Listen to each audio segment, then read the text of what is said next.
네, 오늘 본문 이사야서 1장 18절에서 23절까지 말씀은 이스라엘 백성들을 향한 하나님의 심각한 경고인과 동시에 놀라운 초대입니다.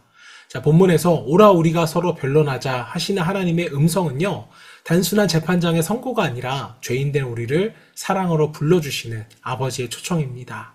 자, 하나님의 손길을 묵상하면서 함께 말씀을 읽어보도록 하겠습니다.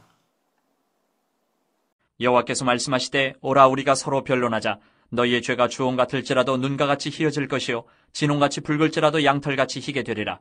너희가 즐겨 순종하면 땅의 아름다운 소산을 먹을 것이요 너희가 거절하여 배반하면 칼에 삼켜지리라. 여호와의 입의 말씀이니라. 신실하던 성읍이 어찌하여 창기가 되었는고 정의가 거기에 충만하였고 공의가 그 가운데 거하였더니 이제는 살인자들 뿐이로다. 내 은은 찌꺼기가 되었고 내 포도주에는 물이 섞였도다. 내 고관들은 패역하여 도둑과 짝하며 다 뇌물을 사랑하며 예물을 구하며 고아를 위하여 신원하지 아니하며 과부의 송사를 수리하지 아니하는도다. 네, 오늘은 죄를 다루시는 하나님의 손길이라는 제목으로 함께 말씀을 묵상하겠습니다. 자, 본문에서 하나님은 너희 죄가 주홍 같을지라도 눈과 같이 희어질 것이요 라고 말씀하십니다.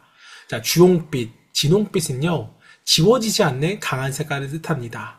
자, 인간의 눈으로 볼 때 죄는 씻기 어려운 얼룩과도 같습니다. 자, 그러나 하나님은 죄를 숨기거나 결코 가볍게 여기지 않으십니다. 우리의 죄를 있는 그대로 드러내시죠. 자, 죄를 인정하지 않고 감추는 사람은요, 결코 용서를 경험할 수가 없습니다. 자, 죄를 다루시는 하나님의 첫 번째 손길은요, 우리의 죄를 직면하게 하시는 그 은혜라는 것입니다. 자, 오늘 우리의 삶에도 이 손길이 반드시 필요합니다. 내가 괜찮다고 생각했던 작은 거짓, 이기심, 분노, 음란, 탐욕의 죄까지 하나님은 빛 앞에 드러내십니다. 왜냐하면 그 죄를 드러낼 때 비로소 치유와 회복의 역사가 시작되기 때문입니다. 자, 그런데 하나님께서는요, 죄를 드러내시는 것으로 끝내지 않으십니다. 그분은 죄를 씻어내는 능력 또한 약속하셨습니다. 아무리 짙은 주홍빛 죄라도 하나님의 은혜 앞에서는요, 눈과 같이 희게 될 수 있는 것입니다. 자, 이것이 바로 우리가 믿는 복음의 능력인 것입니다. 자, 이스라엘 백성은 끊임없이 하나님을 배반했지만 하나님은 여전히 돌아오라고 말씀하십니다. 죄를 다루시는 하나님의 손길은 심판이 아니라 회복의 기회라는 것이죠. 자, 오늘 우리에게도 이것은 동일합니다. 아무리 깊은 죄라도 예수 그리스도의 십자가 보혈 앞에 나아간다면 우리는 씻음받을 수가 있습니다. 자, 그래서 회개는요, 두려움이 아니라 소망의 길이 되는 것입니다. 자, 하나님은 회개한 자에게 단순히 용서만 주시는 것이 아니라 새로운 삶의 길도 열어주십니다.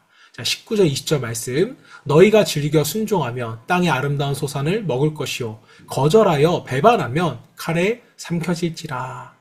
자, 이 말씀은 단순히 농사와 풍요의 문제가 아닙니다. 순종의 길은 생명의 길이고 거역의 길은 파멸의 길임을 선언하신 것입니다. 자, 죄를 다루시는 하나님의 손길은요, 우리에게 선택의 자리를 주십니다.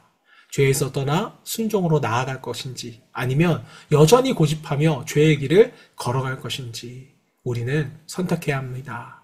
자, 본문 21절 이하에서 하나님은 예루살렘의 실상을 고발하십니다.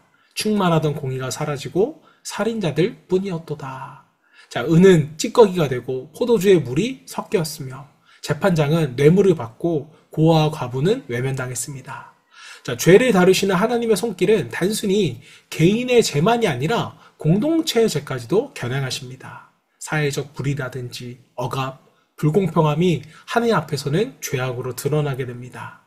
자, 오늘 우리 시대를 돌아보면 어떻습니까? 겉으로는 신앙을 이야기하지만 마음속 탐욕과 이기심, 불의적 불의와 또 무관심이 가득하지는 않습니까? 하나님은 교회와 성도들에게 동일하게 말씀하십니다. 죄를 직시하고 돌이켜서 의와 공의를 회복하라는 것입니다. 자, 사랑하는 성도 여러분, 하나님께서 우리의 죄를 다루시는 모습은요, 때로는 두렵게 느껴질 때도 있지만 동시에 놀라운 은혜이기도 합니다. 하나님은 죄를 감추지 않으시고 드러내시며 우리가 진심으로 회개하는 그때 그 사람을 용서해 주십니다. 또한 순종의 길과 거역의 길을 분명히 보여주시고 개인과 공동체의 죄까지도 심판하시면서 결국 회복을 원하셨습니다. 자, 그렇다면 여러분, 우리는 어떤 길을 선택해야 할까요? 우리의 죄를 솔직히 인정하고 십자가 앞으로 나아가야 하는 것입니다. 저와 여러분 모두가 주님께로 나아감으로 말미암아 주홍빛처럼 씻을 수 없었던 우리의 죄가 흰 눈처럼 씻음받을 수 있기를 주님의 이름으로 축원합니다.